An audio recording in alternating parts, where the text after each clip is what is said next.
Good evening. Good evening, Miss McCray. And of course, back there on the boards, as always, we got Rainy B. How you doing, Rainy B? Doing good. Ready to direct the boards and get the phone lines going. 407-894-1680. Ready for you. All right, that's right. 407-894-1680. Remember, too, you can follow us on Twitter at Real Family Talk. You can also find us on Facebook as well, Real Family Talk. All right, so let's get into tonight's issues. As we've been advertising on Twitter and Facebook, tonight's big topic is going to be black empowerment. But before we get there, we're going to kind of touch on some minor things, infuse a little humor here, and then get to our main topic of the night. So first up, on the internet today, searching, reading about sports, reading about Ben Roethlisberger, go Pittsburgh, and I see at the bottom there's a news story about Tim Tebow and a alternative jersey that they're wearing out in Denver. Okay, now of course everybody knows Tim Tebow is the quarterback in Denver. Now, the jersey in question, what it does is it has his number on it, okay, number 15. But what they've done is instead of writing Tebow, they wrote Jesus on the back. That's right, I said it. They wrote Jesus on the back where Tim Tebow name's supposed to be. And they had the games wearing the Jesus jersey.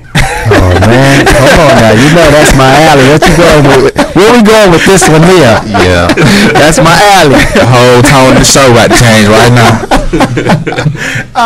My question is, okay, there's a couple arguments. Of course, the people who like Tebow, they say, they're wearing a shirt to support Tebow, and everybody knows Tebow is a Christian, and he's very proud of his Christian beliefs, and so his supporters say, what's the problem with the fans supporting Tebow's Christian beliefs by putting Jesus on the back of the jersey? Okay, then there's an alternative to that is, why is Jesus on the back of a jersey with Tim Tebow on it?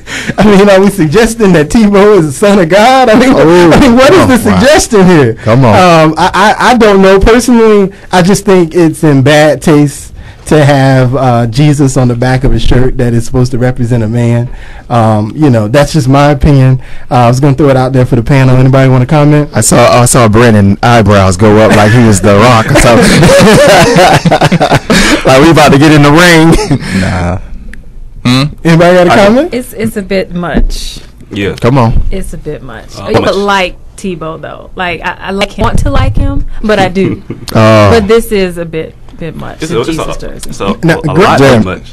Granted, now Tim Tebow is not endorsing the jersey. Tim Tebow is not wearing the jersey. Right. They're supporting his Christianity. This is something that the fans decided that they wanted to do. He's not out saying go buy the Jesus Tim Tebow jersey, nothing like that. But and you're right. I'll give it to Tebow.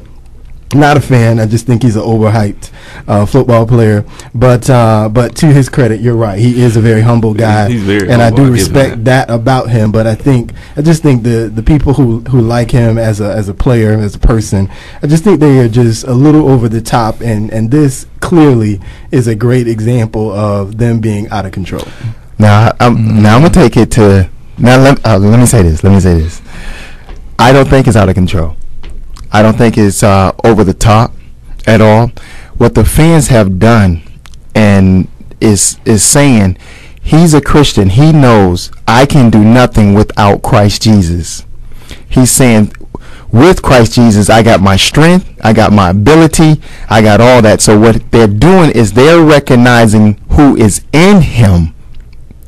They're not saying, just because he's a Christian, this is going out of hand. No, they're saying, listen, he wouldn't be where he's at today if he didn't have God. Okay, well, here's my problem with that idea. Okay, and this is why I disagree with you. Tim Tebow is not the first Christian to play football. True. Okay. Now he might be the first Christian that when he was in college, he was putting Bible scriptures underneath his eye where the black paint would be. Okay, he might be the first player that did that. But beyond that, he's not the first person to win a game and be like, I want to thank God for helping my team win, and that type of thing. He's not the first player to go on the field and make some kind of gesture and towards God for allowing him to be great at that particular play or score that particular touchdown. But I do think it's over the top when we're now all of a sudden singling out this one player as being the spokesman for Christians in the NFL. When, I mean, we've had pastors that played the game of the NFL.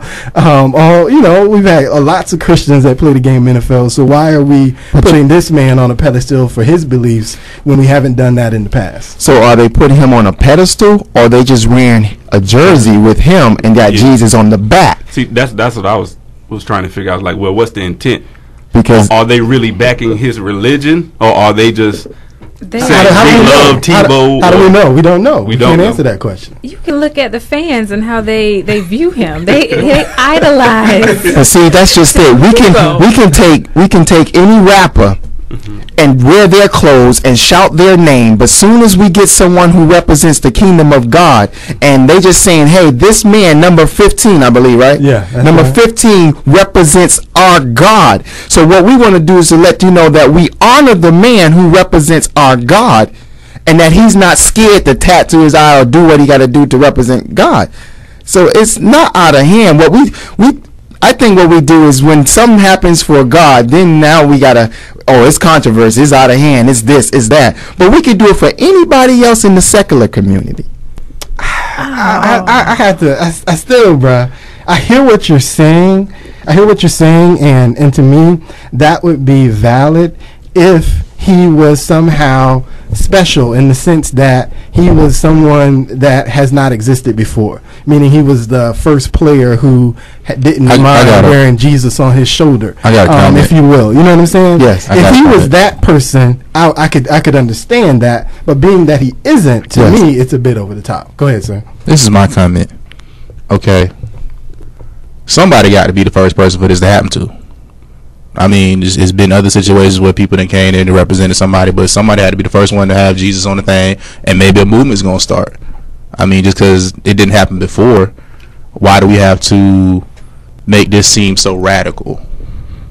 Because it's happening now. Like, somebody got to be the first at something.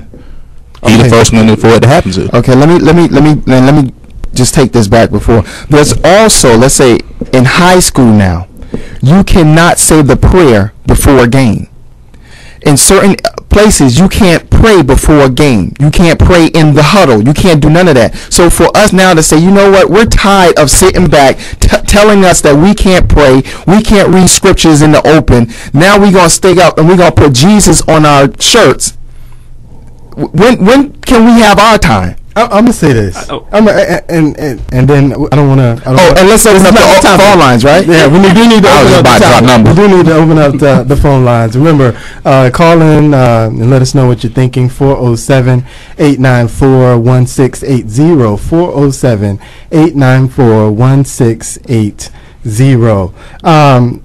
Again, I hear where you're coming from, and because I know you, I know how you think. Okay, amen. You know me. That's good. And so because of that, I understand your perspective. Okay, yes. But what I also have to say though is you are unique.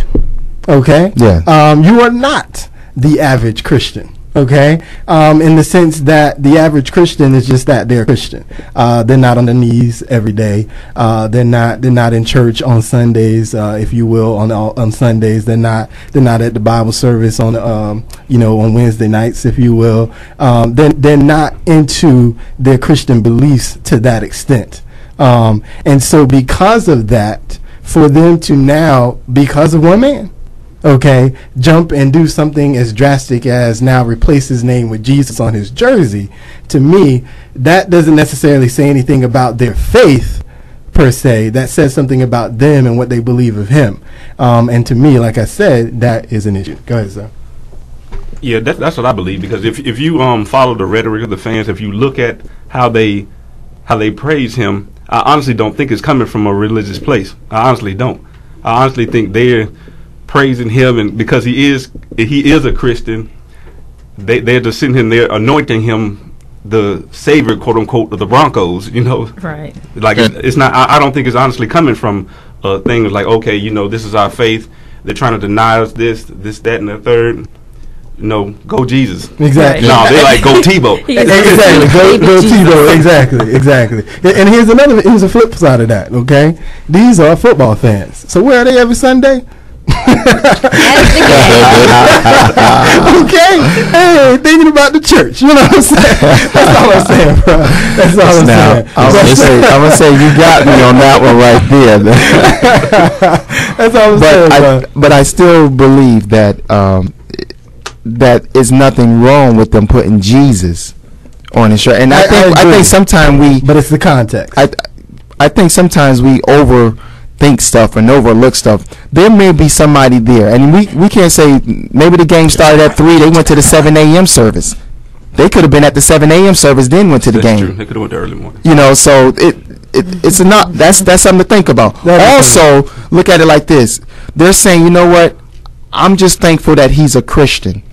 And I'm putting Jesus. They're always going to be the radical one. Yeah, he's the savior of the football. There's always going to be that one, that two, that radical one. But then what God would use in this situation is saying, you know what? There is some true Christians that's putting my name up there, and it's representing who I am in the player. All right, bro. Like I said, well, we know that's not the topic. We will agree to disagree on that. And that's what the word says. That's what the word says. So as Peter and Paul separate,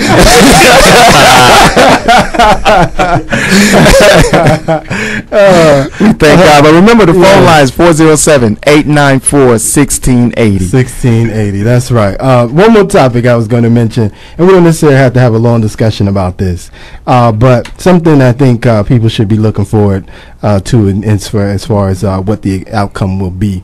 And that is, it was yesterday, I believe, they released a news story that the Supreme Court has decided to take the case about the Affordable Health Care Act. Okay, and basically what they're going to be deciding upon is whether or not the mandate, the health insurance mandate, where every citizen is mandated to have to buy health insurance, whether that is constitutional. Of course, according to the law, if you don't buy the health insurance, then you'll be taxed a certain amount every year, basically, that you have not bought your health insurance. And so the Supreme Court is going to decide whether that is constitutional, and by default, depending on the ruling, it has the possible outcome of basically throwing out the entire Affordable Health Care Act that Obama has been trumpeting as basically his hallmark of his presidency so far. So that's coming up in March. They expect a decision sometime June. I think going into next year's election, I think that's going to be something very powerful that people are going to be looking at. Not his base, okay? Because his base is going to be with him. He could lose that fight.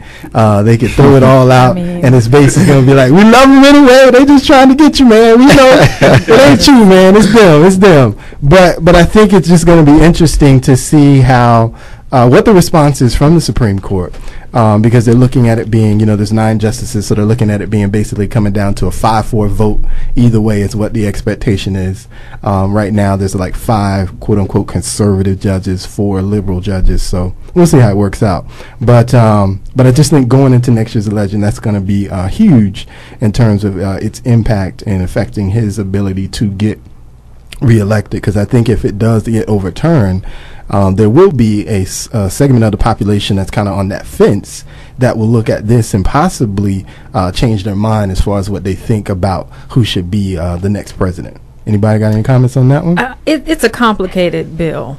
If you've tried to do any kind of research and just figure out exactly, other than the mandate of is it constitutional or not, it's complicated to understand. I think they will have to revisit it, possibly even before his layout, and so that people can understand, and that it can really be the best benefit for all who are trying to go for it. What I do like is that he's doing the pre-existing conditions with insurance companies, which is an awful problem. If you are coming looking for insurance and this company says, nope, you're no good because you have something that's not, you can't help that. So if long as that's in there, I think we need to keep that unconstitutional part is it may be tricky for them, like you said. I think it is. If you haven't been following this, what's been happening is there are 26 states. Our state is one of the ones that is leading this charge. And basically across the country, they've been fighting this with different courts across the country, and it's been getting mixed results. There's been about 2 to 3 judges that have said that yes, they agree it is unconstitutional. There's been about 2 or 3 judges that say they do agree that the Constitution allows them to do this. So this is why ultimately it has gotten to this point. But I just think going into next year's election, I think this is going to be something very pivotal, something that we should be looking out for to see exactly what happens. I have a question for you because Ms. McCray said it is very, there's a lot in it. There's a lot. It's hard to understand it, and I think sometimes people create things hard to understand so they can just say, okay, just pass it. Right. But my question to you, the unconstitutional part, you're saying they're trying to see if he's trying to make this. It's a commerce challenge is what it is. Basically, they're saying that the Constitution does not allow the federal government to mandate a particular commerce on its people, on the citizens. And that's the health care. So right. that's right. like he's saying you have to take this. Right. They're saying according to the Constitution, it would be illegal for you to say the citizens have to buy this because the basically according to the commerce law, that's illegal. You cannot mandate the citizens that they have to purchase a particular product that is basically, yes, we should all have health insurance, okay. But let me ask you a question. But it shouldn't be the federal government saying that you have to buy it. That should be illegal. Being a Democratic president, and you're saying that you trying to say we have to buy this. Isn't democracy is the opposite of that? That you don't force something on me? Well, I mean, if they're truthful with you, the truth is, in order for any of this to work in the first place, you got to have as many people on board as possible. So that's where the mandate comes from. They had to basically, if they're going to sell insurance companies, they had to tell them, okay, well, this is what we're going to do for you. We're going to make sure every citizen in the country, all 300 and some odd million people, have to purchase health insurance. Have to. So now here you go. You got all these insurance companies out here that now have, mandated an additional 30, 40, 50 million people or whatever that are now going to be buying insurance that weren't buying insurance before. So, it's really a promise to the insurance companies that, hey, okay, I know we don't like this right there, but we're going to help you out. We're going to make sure everybody get in on it. You know what I'm saying? You said there's a promise to the insurance companies. Yeah. So now we're going back to this business conversation that we had last Tuesday. So now it's a business thing. It's not democracy. It's not like your brother say taking care of the people. It's like, let me take care of these insurance companies. If you want to sell them, you gotta have a selling point. And so what's the best selling point? I'm gonna make everybody buy it. Yeah, I got you. And if you don't buy, so what happens when you don't buy? Well, if you don't buy, there's a fine. The numbers escape me now, but what comes to mind is the number 700. If you're individual, it's a $700 fine, and I believe if you're a family, I believe it's like $1,500 is the fine. But that would be every year that you don't have insurance. Now now I'm gonna be honest, right? I looked at this. And here's the truth. Here's the funny part of this whole conversation when it comes to the mandate and the tax. If you buy insurance, okay, for yourself, all right, on average, we'll say you're going to spend, let's say you found some insurance that you get for $100 a month, okay? So that means you're going to spend personal insurance. That means you're going to get spend $1,200 a year on insurance. Yes. Okay. Remember, the fine for an individual is only $700. Okay, so technically, you could actually save yourself $500 and then don't buy the insurance. Okay, but be taxed. And then here's the trick. And here's another trick to the game. All right, all you got to do is pay the tax every year. All you got to do is pay the tax every year. Okay, so if I pay the tax every year, no problem. Guess what? I get sick. Well, guess what? It's a mandate. All I got to do is be like, oh, I'm sick. I want to get on the plan now. Sure, no problem. Here you go. You know what I'm saying? It's a game. It really is a game. And that's the whole funny thing about the whole thing to me. Let me ask this question. What is the difference between them mandating health insurance and them mandating car insurance? as I was, Wow. We were talking about that. I heard your thoughts As earlier. to me, if I was around when they were trying to mandate car insurance, I would vote against that too. Personally. But you can go to jail for not having car insurance. You're right, but and again, and you could go to jail if you don't pay the fines on this healthcare thing when it goes into effect. Man, what you went So for? hey, I ain't want to pay the fines on healthcare, man. I'm doing. You doing might as 5 well go to years. jail. They got to take care of you then. Now you got the insurance. You're custody of the government, so they got to kill you. Stop. It's for your benefit. It's definitely, it's for your, Meals it's for your free. benefit. So you think the healthcare is for the good for man of the United States, for the people of the United States? For someone who is ill, and I can speak for that population, healthcare is very important. Yes. It's extremely important. And the fact that when you're looking at the cost of being taken care of for any doctor's appointment, whether you have health care or not, there's a difference, a huge difference. So it's a benefit. It's supposed to benefit the people. It has some kinks they got to work out. It's like I said. I don't think it got some kinks. I think it got some cutbacks to the president. It has some The things president it has and to the work Congress. out. What you talking about, man? They all in on this thing. Its right? base, its foundation is to benefit the people. Yeah, I agree with you. I hear you. And I do. one last thing about this, and we're going to move on and get to our topic of the night. There's another story that just came out this week. There's a book being released. Gosh, I was just listening to this guy yesterday, and I forgot his name. But the point of the book that he released is he was talking about how basically congressmen and women, and we're talking about Democrats and Republicans here. This is not exclusive to any one particular party, but they have been basically using their know-how or their knowledge, obviously because they influence markets, they influence companies and whatnot, and basically using that information to basically prop themselves up in terms of what companies to buy in the stock market, what companies they should be selling as far as stock is concerned. And the healthcare issue is just one thing that has been, part of that, because obviously they knew what was coming down, so they knew which companies were going to be benefiting.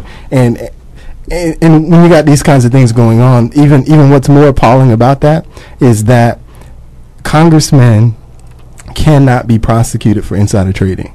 That's true. So that, they don't even necessarily have to do the work themselves. They could just go out and have a conversation with their homie. Hey, man, let me tell you what's about to happen. And then the homie goes out on this. And then he goes out and he makes decisions based on this influence, So, ultimately, that's the shadiness of this whole system. We were speaking last week about government, and I talked about how, none of the above. They're all the problem. And this is just another example of that going on. And, that's why I say, hey, we need to start over from the beginning. As we were talking last week, Herman Cain been taking his knocks, but, one of the reasons why I liked him just because he was on the outside. I ain't saying he the best guy. But we'll move on from that. Amen. Because we don't want to get on. I think that's the problem too. I agree with you. I think it needs to be tore down. I think our whole system is just broken. I agree. And it needs to be tore down and rebuilt. And that's just the case. And I think that is definitely happening. I think we're going to see our government get tore down next year and rebuild back up. So we'll see. I just don't understand the point of the whole party system in general, except you just grouping together for power. That's it. Basically. That's it. Cutbacks for the president's Congress. 407-894-1680. But like she said, we all need health care, and that's just a definite. Yeah, we do. But there was some positive parts that McCray mentioned about it. We just need to do it the right way. That's all I'm saying. Let's do it the right way. Agreed. But yeah, so let's get on to our topic of the night, talking about black empowerment. Okay, I want to start the conversation. This weekend they had Soledad O'Brien, CNN. Everybody knows Soledad O'Brien, right? Yes. She had a new Black America premiere this weekend. I don't know if you guys watched it, but I don't necessarily want to get into the whole show per se, but I do want to mention something that they were doing. Basically, this particular show was about a group of minorities who were part of a program called New Me Accelerator. New Me Accelerator.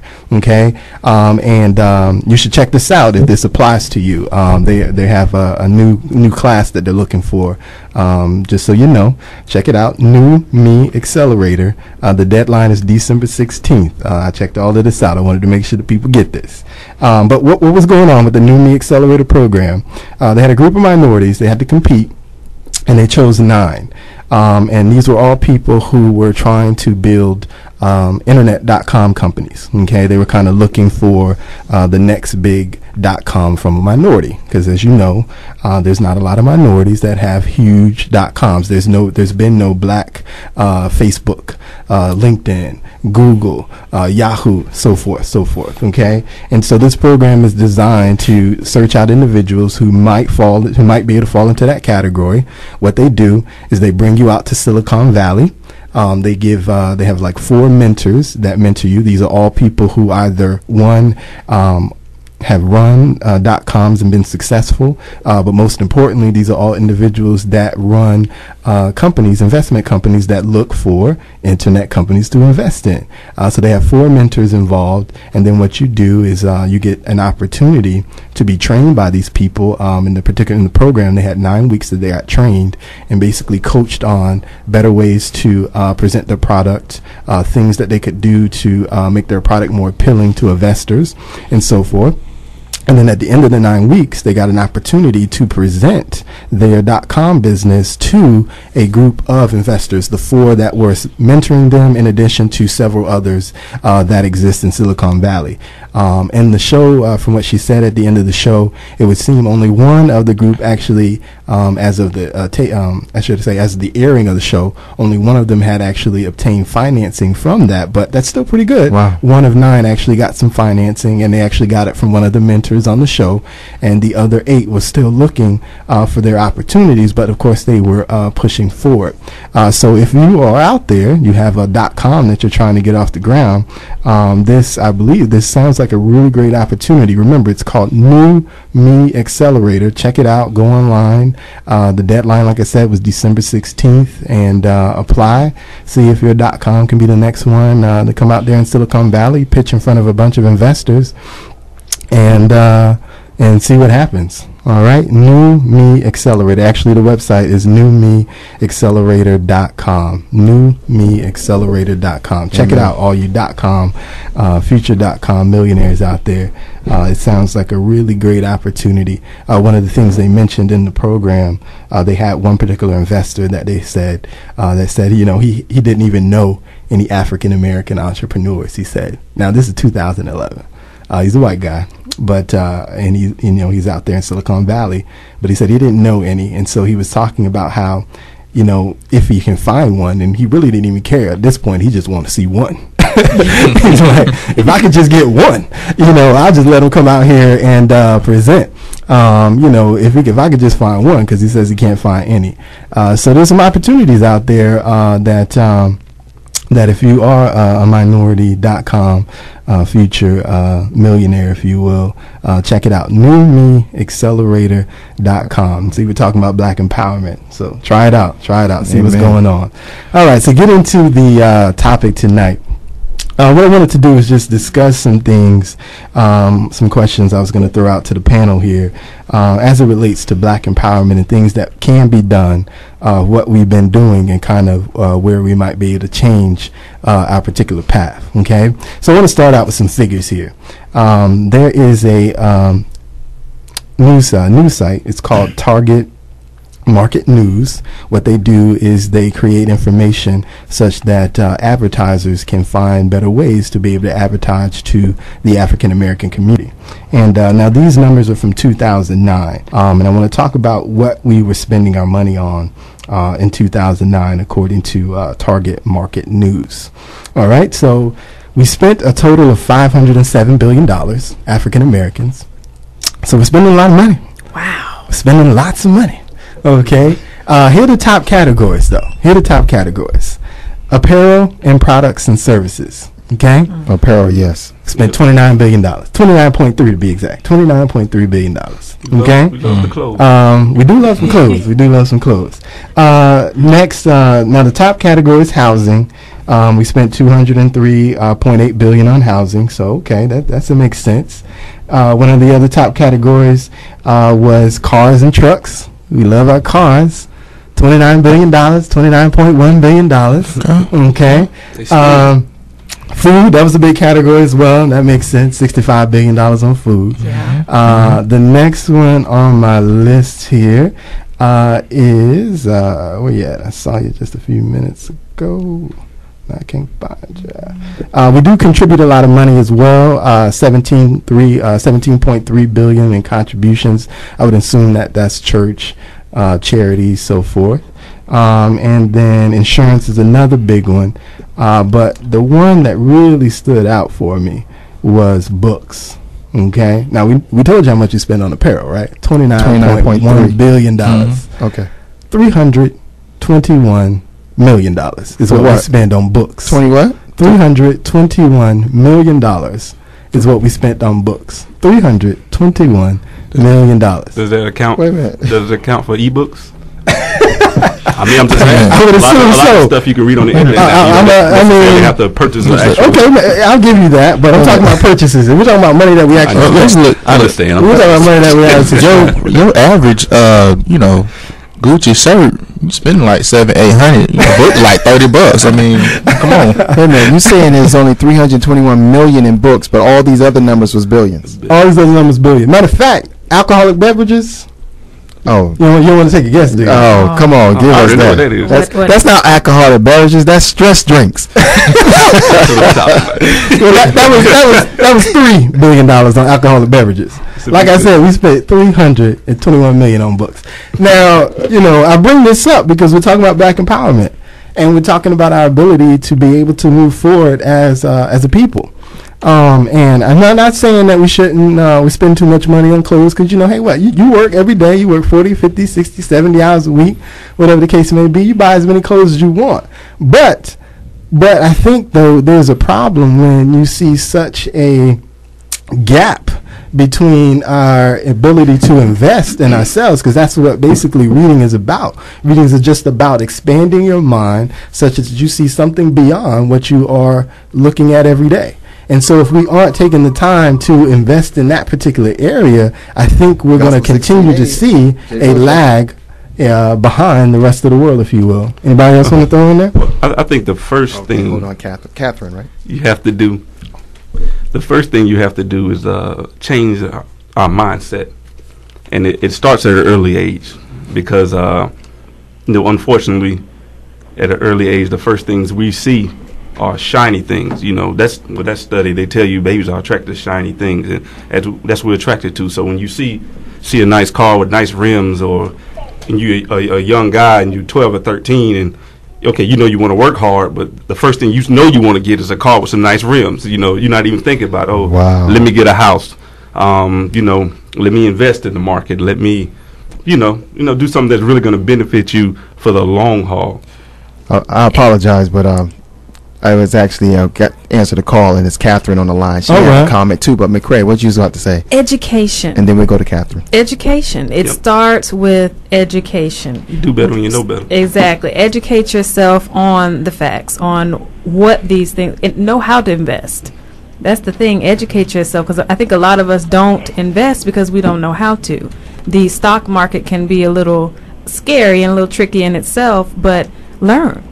Ask somebody. Follow. There's so much information and knowledge out there. We just have to be disciplined enough in educating ourselves. Amen. Sure. Catherine. Catherine, you want to come on? How you doing tonight, Catherine? I'm fine. How are you? I'm doing all right. Okay, well, I was calling about heard you mention how much money black people spend on clothes. And I'm going to say most of the black people I know would rather look sharp than be smart. They really don't care much about education. In high school, it was a fashion show, and the dumbest people were the best dressed. And that's And the they're still the problem. dumbest now. It's Yeah. like You have people to change don't your mindset. value education. They don't care about education. And I know that where I'm from, there was nobody going to college. Nobody was going to college. Nobody worried about getting a high school diploma. They worried about winning a Nietzsche and Fat Farm and Baby Fat and all that, and working at McDonald's once they finished 12th grade. So it's like, I don't know, black people are so into what they can get now instead of working for something. They want everything handed to them. They don't want to work hard for anything. They want to look That's just how good I instead of just see be it. good. Exactly. That's why I think liberal. Exactly. And thank you for your comment, Catherine. We appreciate that. Yeah, thank you, Catherine. Thank you. When did that happen though? Like when did we as a culture, because I'm thinking back to my parents' generation, education was pounded into their minds all the time because their parents wanted more and better. And as black people, it seemed like they appreciated hard work, their things. They took care of one another. Right. Yep, When was the disconnect? Where did that happen? I have a comment on that. And remember, if you want to call in too, the number is 407-894-1680. 407-894-1680. And talk with the family here. But I think the disconnect comes. In my opinion, I really think it has a lot to do with one, the internet, and then two, the rise of hip hop. Okay, and here's where I'm coming from with that. Okay. Yeah, get it, man, get it. Here's where I'm coming from. I'm tired of y'all taking my answer. Nah, get it, man. Here's where I'm coming from. That's all I'm gonna say. Come on, Here's where I'm coming from. because I'm about to blow. Here's where I'm coming from. People now see all of these young men, and who and don't get me wrong, I'm not knocking these young men. I think they should be proud of the accomplishment that they've had, because a lot of them have come from nothing and built themselves into something. But I think what's happened though is you have a generation now that has seen people who don't have anything somehow magically. That's what it basically is. It's a crapshoot, if you will. There's no guaranteed success. It's one out of every 100,000 that's gonna be successful at this thing. But people have seen this. They've seen the basketball players, right? Because these are the people that the media, especially in the African American community, these are the people that the media put on the pedestal. These are the people that the media tells us that these people are great. These are the people that the media suggests that we should be following. And so as a result, what we've seen happen is now we have this generation that has come up and seeing all these individuals that don't have education but have somehow risen to the levels of everybody that has education and actually gone beyond that. And so they're going, well, man, I don't need to go to no college like my mama did. I just need to figure out how to make this hot song. I need to figure out how to make this hot beat. Or I need to be able to shoot basketball. You know what I'm saying? But let me interrupt you for a second. Hold on, we have a caller. Go ahead, caller. What's your name, caller? I'm Karen. Oh, how you doing, Karen? Great, thank you. I just want to comment on the fact, I guess the statement that was made about the reading and, black people are not reading. Where are you getting your statistics and your data from as far as the, whether they're reading? When I buy books, I don't say, hey, I'm black, And, I know a lot of people in my circle, we buy books and read all the time, so this sounds so negative. It makes us feel like we're being put down, and we hear enough of this from the white community. Now we're hearing it from the black community. I don't think the data is always correct, especially when it comes to reading material. You don't say, hey, I'm black when we're buying this material. Well, okay, well, I'll answer your question. It was Karen, right? The information comes from a organization called Target Market News. This is actually a black-owned organization that compiles information such that marketers can and advertisers can better see how to advertise to the black community by showing them different things that the black community are interested in, different ways that they're spending their money. And so they calculate all of this information annually, and then they release the reports based on what they've gathered. So I'm not saying that the 321 million figure, maybe they did miss some things, but my point here is that compared to some of the other numbers that they have, that number is just so much smaller. I think it's cause for concern. And you're right, there are a lot of people that do read books, But again, there's not enough of us that are doing that. And I'm not here to down the black community. We're here to encourage. That's what this whole thing is about. That's why we're having this conversation, because we want to encourage people to do better, if you will, and talk about ways that we can do better, so that moving forward we'll be better as a society. My opinion is, the only way we're going to get out of our funk, we'll call it, is if we ourselves find ways to do that.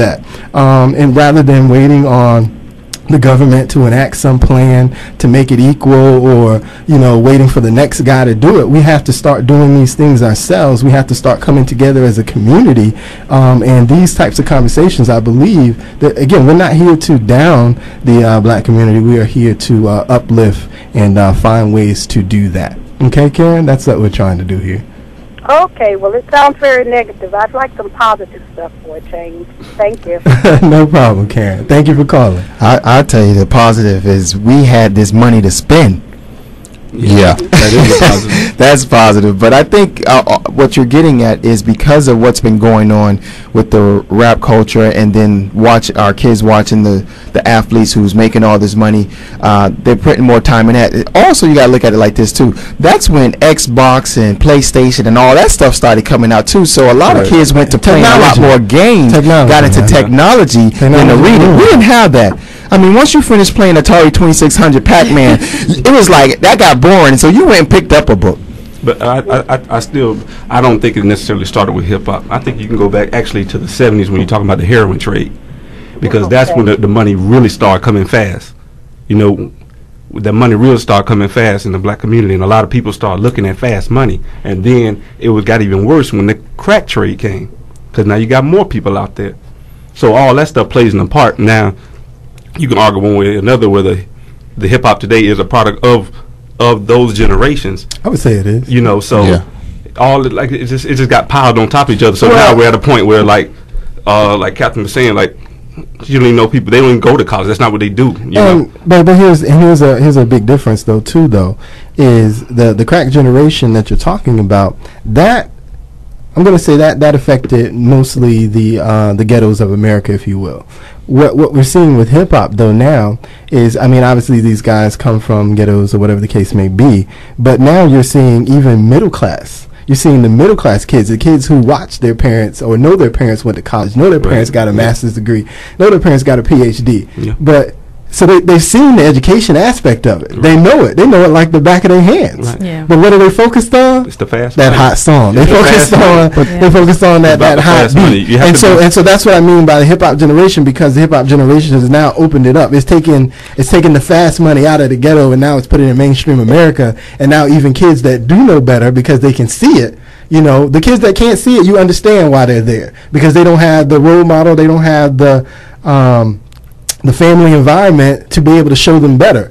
But the kids that do know the better, they're even chasing that dream. And that's what I mean by the rise of hip hop, because now it's brought it to middle class America, even middle class America, whether you're white, whether you're black, you're Spanish, whatever. They're all chasing the hip hop dream. When again, it's for 1 in 100,000, if that. I don't think it's just the hip hop dream, or it's just the crack or the drugs, or not even just technology. It's a combination of that.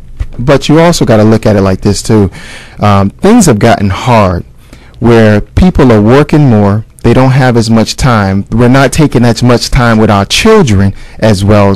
So you're not forcing your children, but you're not telling your children and spending time with them sitting down reading. And look at it like this. How many parents are reading and then got their children on the side of them reading? Most of the time you're telling your kids to go do something while you're watching, some show on TV.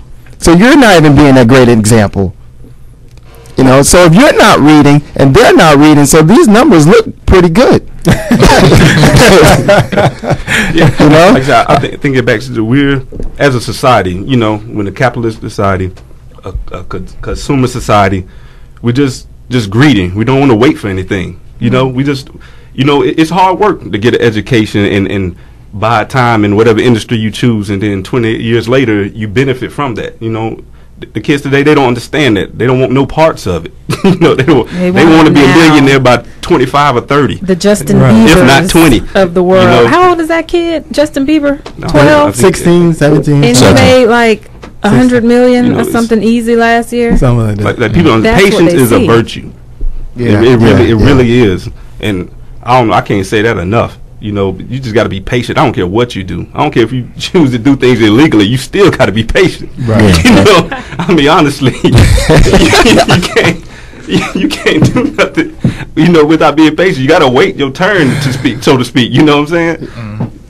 And so ultimately, basically, what we're saying here is how we're talking about education. You got to be able to educate yourself, whether it's reading a book about, you know, how to invest into the stock market, reading a book about all the different ways that you can get into the stock market, because it's more than just, you know, buying stocks. There's other things that you can do. I see we got a caller coming up here, but if you want to call in, remember the number is 407-894-1680. 407-894-1680. Caller, you're on. How you doing tonight? Good. How you doing, Jimmy? This is Stacy. Hello. How are you, Stacy? I'm doing good, and I would just like to say that I think this is a very empowering show, and you have some positive points. We appreciate that. Yeah, I heard you talking about spending time with your family, and I think that is number one. I think that's where we're going wrong. It doesn't matter how old your kids are, young or old, grandparents. It's focused on work, possessions, you know, that kind of thing, recreational things you own, and having to work hard for those things on the weekend or at night instead of spending time with your kids. And but I think that a lot of kids.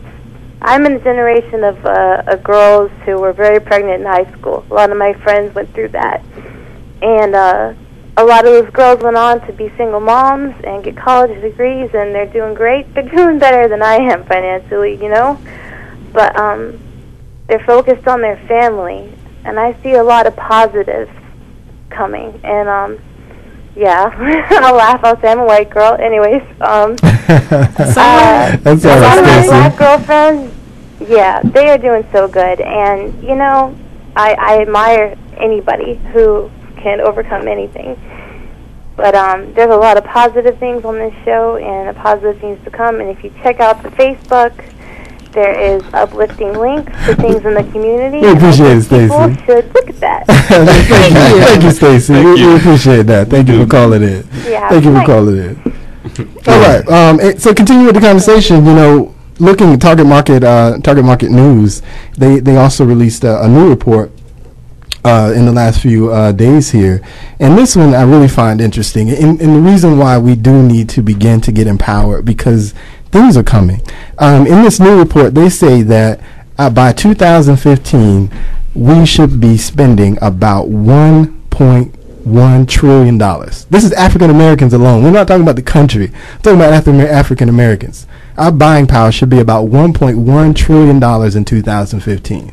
Okay, so we're going to be spending money. So the issue is not where's the money. The issue is where are the people that are going to help create the products, the services, and so forth, so that we can take advantage of the spending power and not, you know, and stop sending all of our money away from the community and keep it in the community. So that we can rise as a community and get out of this quote unquote again funk that we're in. And like we said, that all of this comes from education. We have to begin educating ourselves. Anybody else want to comment? We have to take care of that first. It has to be cool to be smart and to be educated. It is cool to be smart and to be educated and to want better for yourself. We have to take pride in the way we dress, the way we treat each other, the way we live, and education is just the first step that we have to take to do that. Yeah, I can remember when we were coming up, we used to go visit college campuses in school, you know, and I don't know whether they do it or not, because I don't have children that's in middle school or high school, but, you know, I think we need to start early, like in elementary school. Start taking the kids, and don't just take the smart kids, take all the kids. Yeah. You know, because that's another thing we fall into. You start just grabbing the smart kids and taking them to college. You know, the smart kids go get to college anyway. We don't need to take the other kids, take them to college, show them a college campus. Like, this is a nice place to be. You know, this is where your teacher went. You know, this is where your mom, your grandma, whoever went. This is how they got to where they are. When you talk about the president or, you know, just some mentor in the community, you know, they got to see these things, you know, because that's another problem we have, too, in our community. A lot of us haven't really seen anything. Mm-hmm. We haven't been out of our neighborhood. We haven't been out of our city. You know, it's a lot of folks in Orlando that haven't been to Disney World, haven't been to the beach, you know. Mm-hmm. We got to get out and show these kids things.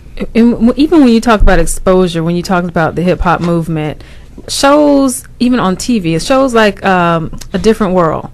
Yes. Where it was a college-based show. I could not wait to get to college because I was going to be just like A Different World. Very powerful. And it's real. And we need more shows like that to show that the family unit is whole. It can be whole. Yep. And we have all these different types of families nowadays, but wholeness as one and moving towards education and just bettering ourselves and buying into ourselves, like you said. Mm-hmm. Finding that money that we spend going elsewhere, how do we bring it back to us? How do we do it? My opinion is I think it starts at the house. I think you shut the TV off. Pick Tuesday, Thursday. Turn off the TV. Keep it off. And just sit there and tell your kids something. Read with them. Get a book. Have a day of read out. And not just reading, just anything. Reading something that's going to be like bless you in the near future. Mm-hmm. Teach them about certain things. If you don't know it, go research it and then sit down with your kids. Like right now, I'm teaching my children, and my thing is buying gold. I want to know. I want my kids to invest.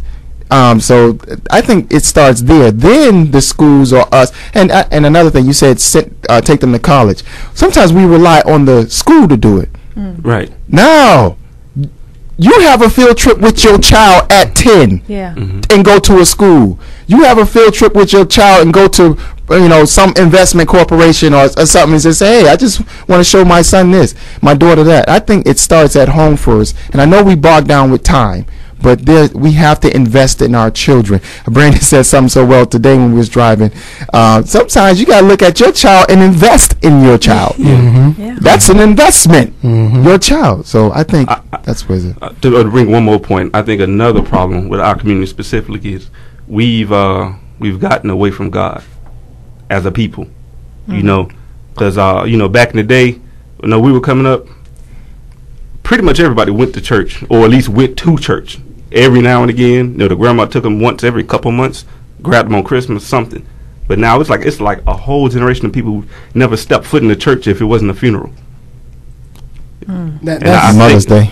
Or Easter to show that suit off. The stripe one. Yeah, but I do think that's another issue too. That's true. That's true. And I see we're getting close to our time here. We're about 3 minutes in before the show's over. Anybody want to make any last minute comments before we wrap up the show here tonight? Brother Jeremy, any last minute comments? No, just like they said, you know, we got to invest in the children, you know, and not just your children, other children.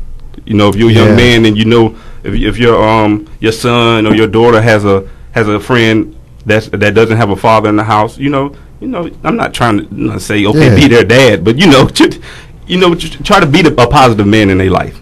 All right. Brandon, any last minute comments? This is great. Ms. McCray? Speaking of education, 2 very positive black institutions will be here for our classic weekend, Florida A&M University and Bethune-Cookman University. So that's an example right there of black educated people doing positive things. Go Rattlers. Doing positive things. Black people pumping money into Orlando. All right.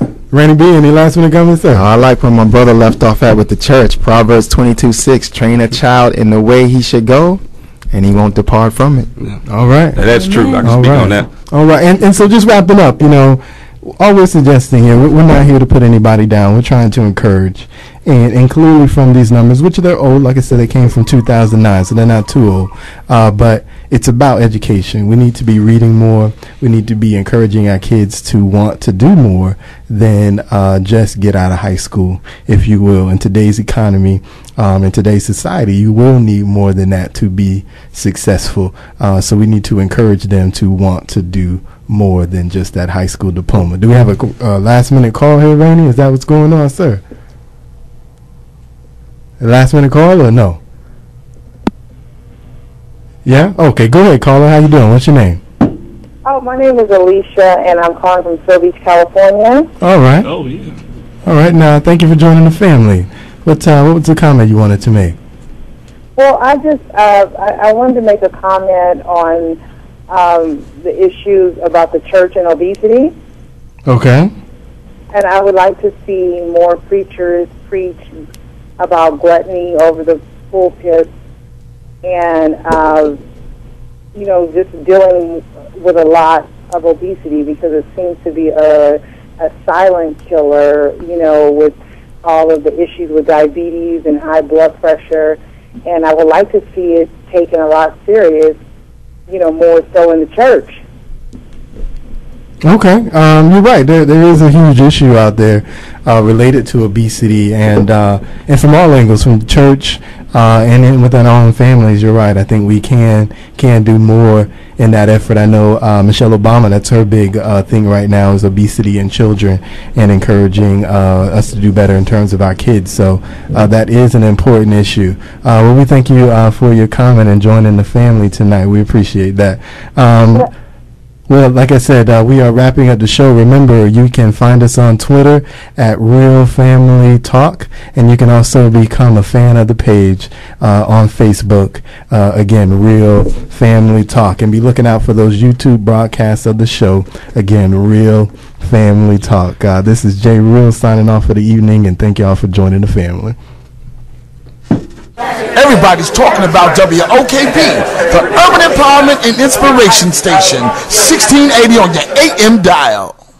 500 new business cards. That's 500 first impressions. At Staples, we know your business printing is important. 30 copies of a killer proposal. 30 yeses to a career-changing deal. So Staples certified print pros make sure it's perfect. One new store sign, thousands of new shoppers. Great business printing can be the difference between making a sale and missing one. Right now, get 30% off any copy and print orders of $30 or more. Visit staples.com or text Staples to 84444. Offer ends 11/12. Staples. That was easy.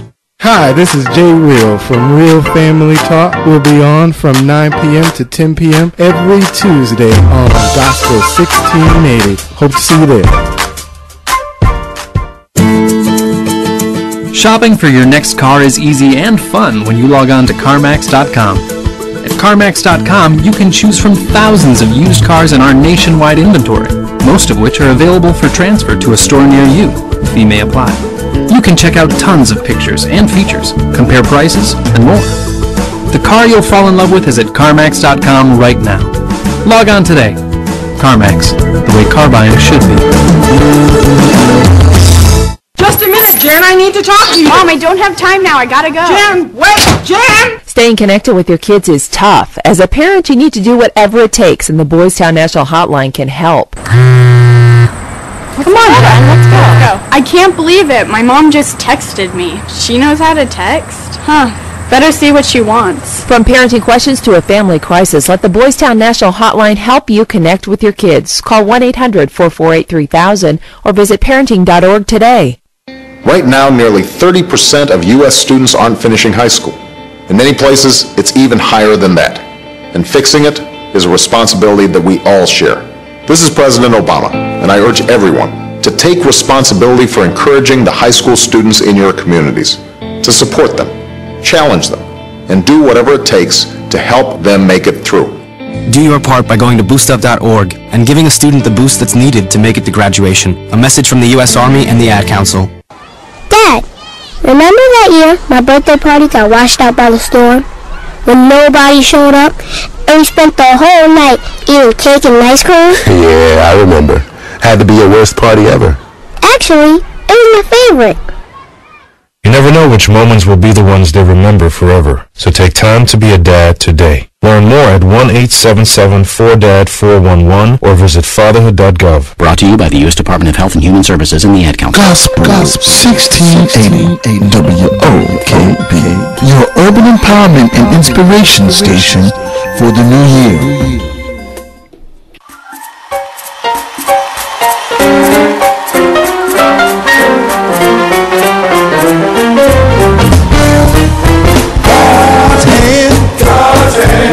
God's hand, one day He held His hand for me. I was sailing, I was drifting like a ship out on the sea, and He reached out His hand for me. God's hand, it was my God's hand. One day He reached out His hand for me.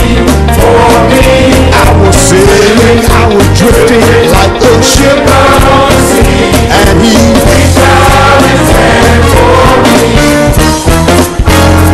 When I was a sinner, still living in sin, along came Jesus and He took me in. Now I don't care what the world may say, I went on my knees to pray, and He reached out His hand for me. God's hand, it was my God's hand. One day He reached out His hand for me. I was sailing, I was drifting like a ship out on the sea, and He reached out His hand for me. Listen to me. When I was in trouble, Satan was on my track. In stepped Jesus and He stopped the attack. Now I don't care what the world may say, I went on my knees to pray, and He reached out His hand for me. God's hand, it was my God's hand. One day He reached out His hand for me. I was sailing, I was drifting like a ship out on the sea, and He reached out His hand for me.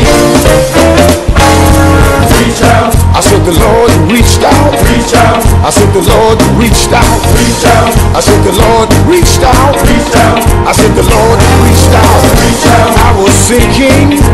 Reach out. Deep in sin. Reach out. Very deeply here. Reach out. Staying within.